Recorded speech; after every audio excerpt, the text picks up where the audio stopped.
இந்த உலகத்தோட முதல் சொகுசு கப்பலோட பெயர் தான் ஆர்எம்எஸ் டைட்டானிக். இதை இங்கிலாண்டோட மிகப்பெரிய கப்பல் நிறுவனமான ஒயிட் ஸ்டார் லைன் நிறுவனம் தான் இதை கட்டியிருந்துச்சு. இந்த கப்பலை கட்டுற வேலை 1909 மார்ச் மாசம் 31 இருந்து 1911 மே மாசம் 31 வரைக்கும் நடந்துச்சு. கிட்டத்தட்ட 2 வருஷம் கட்டப்பட்ட இந்த கப்பலோட எடை 46,328 டன்னா இருக்கு. இந்த கப்பல் இங்கிலாண்டோட சவுத்தாம்ப்டன் நகர்ல இருந்து பிரான்ஸ், அயர்லாந்து வழியா நியூயார்க் போகிறதுக்கு திட்டமிட்டு இருந்துச்சு. இன்னொரு முக்கியமான விஷயம் என்னன்னா, டைட்டானிக் பெண்பால் கப்பல் தான். இந்த கப்பலை பெண்ணா தான் பாக்குறாங்க. இந்த கப்பல்ல ஏல இருந்து ஜி வரைக்கும்னு பல அடுக்குகள் கட்டப்பட்டிருக்கு. இந்த கப்பலோட முதல் அடுக்கான ஏல மிகப்பெரிய செல்வந்தர்கள் மட்டும்தான் தங்க முடியும். முதல் வகுப்புக்கு கீழே இருக்கிற அடுக்குகள் 2வது மற்றும் 3வது வகுப்பு பயணிகளுக்கானது. 3வது வகுப்பு பயணிகள் அறைய டார்மிட்டரின்னு சொல்லுவாங்க. இது பல அடுக்குகளை கொண்ட படுக்கைகளால ஆனது. இந்த சொகுசு கப்பல் முக்கியமா பணக்காரர்களுக்குன்னே கட்டப்பட்டிருந்துச்சு. இந்த கப்பலின் ஒரு அடுக்குல நீச்சல் குளம், சொகுசான உணவருந்துற இடம், படிக்கிற இடம், எழுதுற இடம், உடற்பயிற்சி கூடம், விளையாடுறதுக்குன்னு இடம், இது மட்டும் இல்லாம புகைப்பிடிக்கிறதுக்கு ஒரு இடம்னு பார்த்து கட்டியிருந்தாங்க. இந்த கட்டுமானத்துல பயன்படுத்தப்பட்ட பொருட்கள் சாமானியர்களால கனவுல கூட நினைச்சு பார்க்க முடியாததா இருந்துச்சு. நம்மளுக்கு புரியுற மாதிரி சொல்லணும்னா, சாதா ஹோட்டல்ல தங்கி இருக்கிறவங்க 5 ஸ்டார் ஹோட்டலுக்கு போனா எப்படி பிரமிச்சு போவாங்களோ அது மாதிரி தான். இந்த கப்பல்ல முதல் வகுப்புல பயணம் செய்த பயணிகள் அவங்க கூட ஒரு செவிலியரையோ அல்லது உதவியாளர்களையோ துணைக்கி அழைச்சு வரலாம் அப்படின்னு அந்த கப்பல் நிர்வாகம் அனுமதியும் கொடுத்திருந்துச்சு. இந்த கப்பல்ல பயணம் செய்த பெரும்பாலானோர் இங்கிலாந்து மற்றும் அமெரிக்காவை சேர்ந்த மிகப்பெரிய பணக்காரர்கள். அப்போ அமெரிக்க மில்லியனர் ஜான் ஜேக்கப் அஸ்டர் மற்றும் இவரது 18 வயது கர்ப்பமான மனைவி பிரசவத்திற்காக நியூயார்க்கு கிளம்புனாங்க. இந்த ஜான் ஜேக்கப் அஸ்டர் தான் இந்த கப்பல்ல மிகப்பெரிய பணக்காரர். விபத்து ஏற்பட்டதுக்கு அப்புறம் சின்ன சின்ன படகுகள்ல மக்களை காப்பாற்றும் போது இந்த நபர் ஆண் அப்படிங்கிற ஒரே காரணத்தினால படகில் ஏற அனுமதிக்கப்படல. அதுக்கப்புறம் 1912 ஏப்ரல் 22 இவருடைய இறந்த உடலும் $10,000 பணமும் கண்டெடுக்கப்பட்டிருந்துச்சு. அதே போல விபத்துக்கு அப்புறம் ஆர்எம்எஸ் கார்பாத்தியா கப்பலால காப்பாற்றப்பட்ட இவரது மனைவி 1916 வேறு ஒருத்தரை கல்யாணம் பண்ணிக்கிட்டாங்க. அதுக்கப்புறம் அவரையும் விவாகரத்து பண்ணிட்டு 1933 இன்னொரு திருமணமும் பண்ணிக்கிட்டாங்க. இந்த கப்பல்லையே ரொம்ப அதிகமான பயணிகள் 3ஆம் வகுப்புல தான் பயணம் செஞ்சாங்க. இந்த 3ஆம் வகுப்புல பயணம் செஞ்சவங்க பெரும்பாலானோர் யாருன்னா, அமெரிக்காவுக்கு போய் வேலை தேடி தங்களோட வாழ்க்கையை தொடங்க திட்டமிட்டு இருந்தாங்க. பல நாட்டை சேர்ந்தவங்களும் இதுல இருந்தாங்க. இதே 3ஆம் வகுப்புல பயணம் செய்த 2 மாத குழந்தையான மெல்வினா டீன் அப்படிங்கிறவங்க தான் டைட்டானிக் கப்பல்ல இருந்ததுலேயே வயது குறைந்த பயணி. இவங்க அவங்களோட 97வது வயதுல, அதாவது 2009 காலமாயிட்டாங்க. டைட்டானிக் விபத்துல உயிர் பிழைச்சவங்கல இவங்க தான் கடைசி நபர். டைட்டானிக் கப்பல்ல உள்ள ஒவ்வொரு அடுக்கிற்கும் கதவு இருக்கும். இதனால ஒரு வகுப்பு பயணிகள் மற்ற வகுப்பு பயணிகள் கூட கலக்காம இருக்க முடியும். ஆனா விபத்து ஏற்பட்ட அந்த நேரத்துல கதவு மூடி இருந்தனால சிலர் வெளியே வர முடியாம மாட்டிக்கிட்டாங்க. டைட்டானிக் கப்பல்ல 3ஆம் வகுப்புக்கு $36, 2ஆம் வகுப்புக்கு $66, முதல் வகுப்புக்கு $125, டீலக்ஸ் பிரிவுக்கு $4,500 கட்டணமா வசூலிக்கப்பட்டது. கிட்டத்தட்ட 100 வருடங்களுக்கு முன்னாடி $4,500 இப்போ நீங்களே கணக்கு போட்டு பாருங்க. இந்த கப்பல்ல ஒருவேளை விபத்து ஏற்பட்டா தப்பிக்க 20 படகுகள் மட்டும்தான் இருந்துச்சு. இதுல 16 படகுகள் 65 பேரையும் 4 படகுகள் 47 பேரையும் ஏற்ற அளவுக்கு வசதி கொண்டது. அந்த கணக்கு பார்த்தா 1100 இருந்து 1200 பேர் வரைக்கும் தப்பிச்சிருக்க முடியும். ஆனா இந்த விபத்துக்கு அப்புறம் இதுல இருந்து 710 பேர் மட்டும்தான் தப்பிச்சிருந்தாங்க. முதல் வகுப்பு பயணிகள் இந்த படகுல குறைவானவர்கள் தான் இருந்தாங்க. அது மட்டும் இல்லாம உயிருக்கு போராடினவங்கள தன்னோட படகுல ஏற வச்சா ஒருவேளை படகு கவிழ்ந்துச்சுன்னா என்ன செய்ய முடியும் அப்படிங்கிற பயத்துல முதல்ல படகுல ஏறினவங்க 2வது பல பேரை படகுல ஏற அனுமதிக்கல. படகுல ஏற முடியாம போனவங்க எல்லாருமே தண்ணீர்ல விழுந்து குளிர்ல ஒரு சில நிமிடங்கள்லயே விரைச்சி இறந்து போயிட்டாங்க.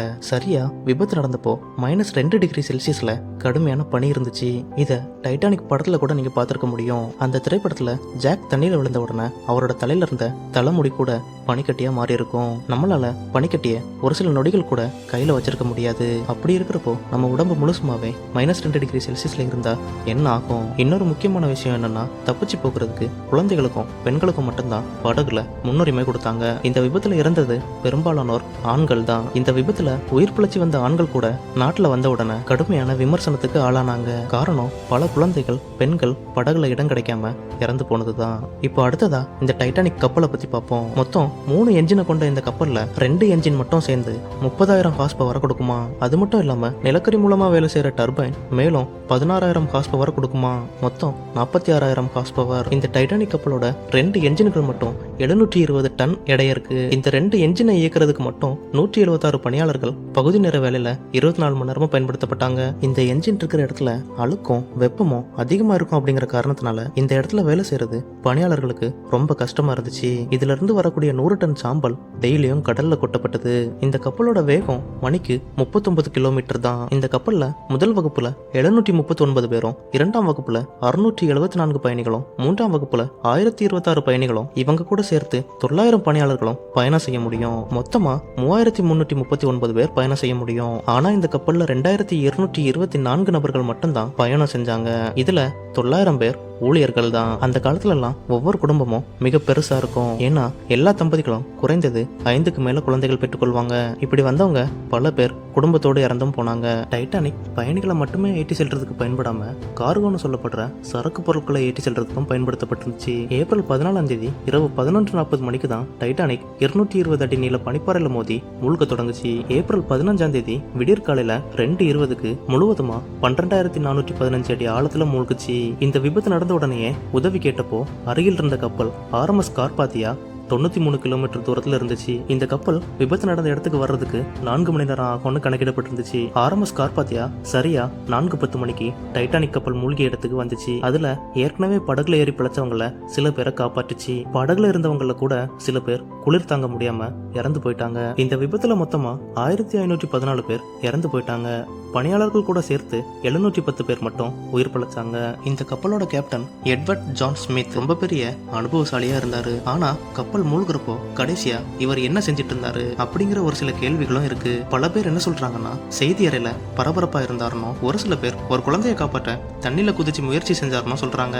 இந்த கேப்டன் எட்வர்ட் ஜான் ஸ்மித்துக்கு இங்கிலாந்துல சிலை வைக்கப்பட்டு கௌரவப்படுத்தவும் பட்டிருக்காரு. மூழ்கிறதுக்கு வாய்ப்பே இல்ல, கடவுளால கூட எதுவும் செய்ய முடியாது அப்படிலாம் கருதப்பட்ட டைட்டானிக்கோட முதல் பயணம் கடைசி பயணமா ஆச்சு. 10 ஏப்ரல் 1912 புறப்பட்டு 15 ஏப்ரல் 1912 மூழ்கிய டைட்டானிக் மொத்தமா பயணம் செஞ்சது 4 நாட்கள் மட்டும்தான். தொழில்நுட்பங்களை பயன்படுத்தி எதை உருவாக்குனாலும் இயற்கைக்கு முன்னாடி நம்ம ஒண்ணுமே இல்ல அப்படிங்கறத தான் இயற்கை ஒவ்வொரு நொடியும் உணர்த்திட்டே இருக்கு.